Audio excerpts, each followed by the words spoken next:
Okay, how's everybody doing? Good. Good to be back up here. Good weekend this past weekend. Good to get a win at home. Good to get a win at home against a very good opponent. Old Dominion obviously came into the game after a huge win over Virginia Tech, and so quality team we were facing, and good to be able to get a quality win.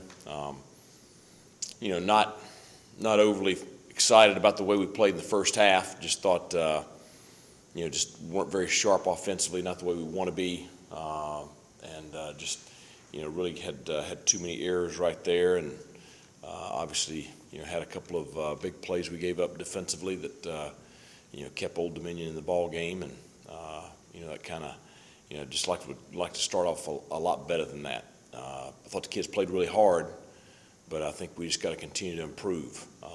Continue to sharpen up some things and continue to get better. Really pleased with the way we played the fourth quarter. Obviously, being able to pull away there.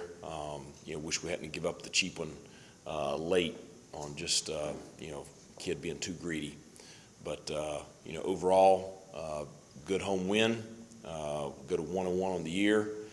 Really appreciate the fan base and the enthusiasm that they had on Saturday night.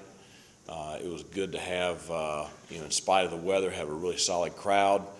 They were very energetic, very into the ball game, and I think that's one of the great things that we're so fortunate with here at East Carolina is having a passionate fan base, and just really appreciate them. So we already flipped the page and moved on to a very good Campbell team coming in here this weekend. They are an old team with a lot of guys that have played a lot of snaps. They have a dynamic quarterback who had a great game in the opener, had a solid game last week. They return a massive offensive line. They will be much bigger than we are when we take the field on Saturday. Their left tackle is a Senior Bowl watch list kid, transfer from Wake Forest, very good player. Their other tackle is equally as large and a solid player. Defensively, they have the reigning Big South Player of the Year there at defensive end, and a very solid unit there. So, big challenge this weekend, solid opponent. We've got to focus on getting better today. We've got to have a great practice today to kind of start the week off with our preparations and be very, very sharp and really build towards Saturday. Looking forward to another home game, 6 o'clock kickoff. Should be great weather, family weekend. And so I would anticipate that we're going to have a large crowd and a full stadium on Saturday night. So it's great to be back at home again and great to be back in front of our crowd. So questions? Since your time here, that was probably the best run defense performance you've had. Anything you caught on film that can kind of explain to that? Well, I think that number one is a big focus last week with a 1,000-yard rusher coming in here. I thought our defensive linemen did a really good job at the point of attack. I thought the linebackers were very conscientious with some things that we had in our scouting report, and I thought we did a really good job of fitting the run. I do think that the way we defended the run helped us with getting them off the field. For the most part, we gave up a handful of big plays, and then other than that, we played pretty solid. So it was a good night.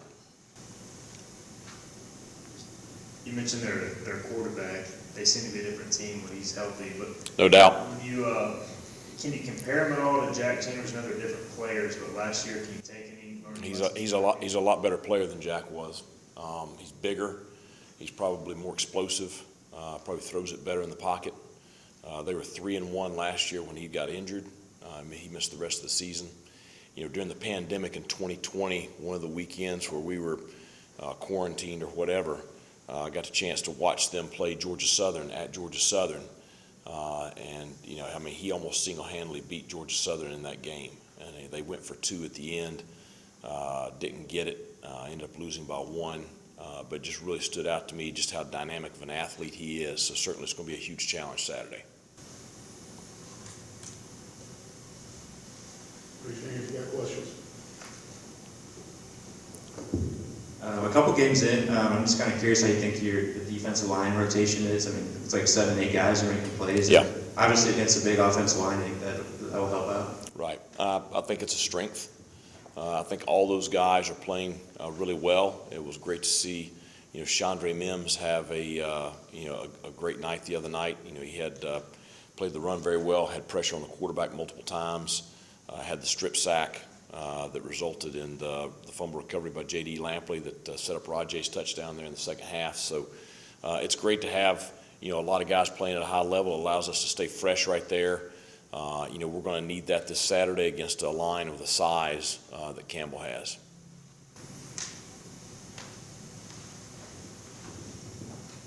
Having coached on the other side of FCS versus FBS, how is it preparing for an FCS team as an FBS coach? They're a good football team. I could care less which classification we are, they are. They're a good football team. And that's the big thing. We've got to have a great week of practice.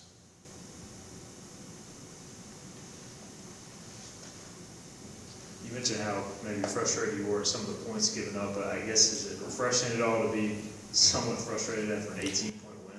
Well, I mean, that's the plus. And I told the kids that is, it's a lot easier to clean up mistakes after a win than after a loss. You sit here after a loss and the mistakes crucify you because, it's just like the first game. They just haunt you.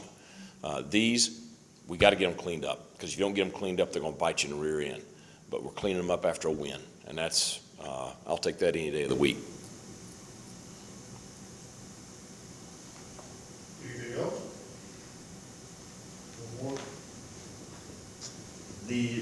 Where you guys are at offensively right now, first game, Winstead had a nice game, Jalen Johnson comes back, and I guess just how confident are you now in having so many different options, and how tough is that from a defensive coach's perspective to prepare for that going into game day? Well, I think it's, I had confidence in those guys before we played our first game, and just because I've watched them play all preseason, so it's good to see them make those plays on game day. Now everybody else understands, what my excitement level was during preseason camp. It ends up being a deal where, you don't have just one guy.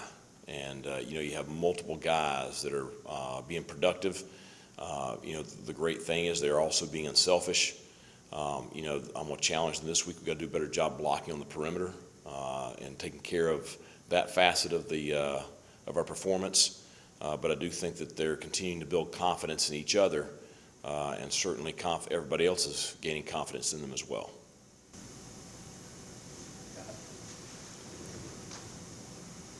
Coach, what have you seen out of Avery Jones, and how much has he grown at center for you with not only himself but with Holton? Right. Well, I think he's obviously a lot more comfortable this year than he was a year ago after a year of experience under his belt. So the expectations are higher. He and I talked yesterday, and the big focus for him is, continue to improve. And there's some things that he needs to improve on from Saturday night's performance. But I think he's a high character young man. He's a very athletic guy at center, and he's a guy that's got a pretty high ceiling. So for him, the big focus is just continue to push himself every single day to improve, and that's what he's got to do.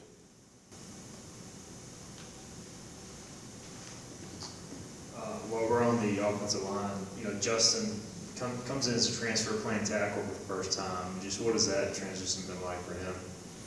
Well, I think number one, just his attitude's been fantastic. You couldn't really ask for anything any better. He is a big, athletic, strong kid, and so he has some God-given abilities. It's been a little bit of a transition, but he is a guy that's improving every single day. And I think you'll see him as you go throughout the season. He's going to continue to improve every single day. And he's just really an enjoyable guy to be around, enjoyable guy to coach. Really glad he's here. Any other questions?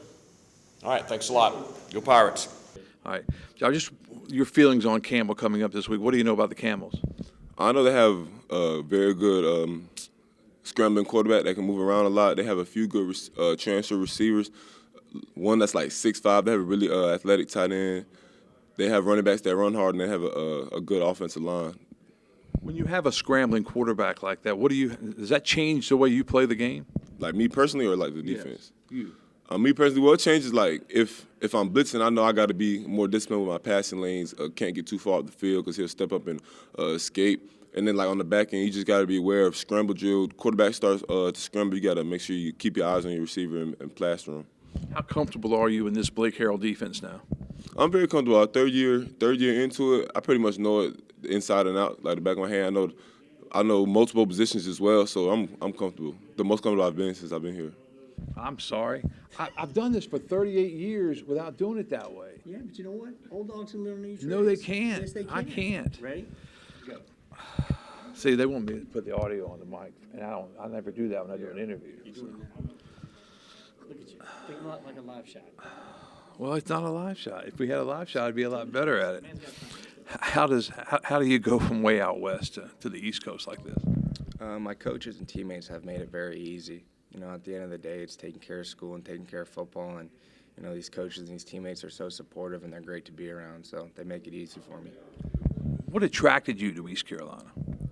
First off, the coaching and the relationships I have with them. Coach Dallas is a great coach and an even better man. And so that just trickles down from the people above him with Coach Harrell and Coach Houston. You know, they really teach us to be great men on and off the field. And then obviously the effort that's put into this program with Mr. Gilbert, and then the support and passionate fans that we have. So it's all incredible. When you look at this Campbell football team, have you seen them much on film, and what are you looking at? Yeah, so we've seen them a little bit. We'll dig in deeper today and as the week goes on. But they've got big tackles, and they've got a very talented quarterback. So we've got our hands full, and we're going to work and treat it just like every other game. How do you feel, and this is your first year in this Blake Harrell defense, because this is Blake's third year, and a lot of the kids, have been here 3 years. They're really comfortable with it. Yeah, I'm getting more comfortable every week. It was a big help that I had spring ball, kind of get some stuff under my belt. But every week I'm getting more comfortable and just trying to contribute to this team. Good job. Thanks, man. Yeah. Ryan, just talk about the Campbell team coming into here. We've talked to a couple of defensive players about the Campbell offense. What do you see on the Campbell defense? They have a big front, same as the two teams we played previously. So, it's just a game we have to stay focused and just prepare to just come out with a win for this weekend. Talk about your role a little bit, because it's kind of like a hybrid. You got to do some blocking, but you want to get down, you want to catch the football, and I know you want to run with it. Yeah. My role this year has kind of been playing like the Y and the H. So, I've had some time in the slot, but just primarily just we're using guys in different ways this year, just trying to create mismatches for the defenses we see. You come in the huddle sometimes and say, Holton, you know I was wide open, right? Yeah, sometimes, he know, I know he's going to give me the next player. So, we have good chemistry. So, I know if he did miss me, it's going to come back later on in the game. What's it like when you see one of the running backs break one? Like we saw the 81-yarder from Keaton, and we saw the 15-yarder from Rajay. When you're in the game like that, because everybody wants the team to do well, and when that happens, you guys all had to block well. Yeah, it's always fun seeing stuff like that, because, for those big runs to happen, like you said, the O-line and the guys blocking have to make and do their assignments. So, seeing runs like that just improves our confidence going to, the next series. What are some of your goals for the rest of this season? Really just my main focus this year is just trying to help improve the offense, whether it be from a blocking standpoint to catching or just anything, just trying to overall just improve and help the offense to get to where we want to be at the end of the season.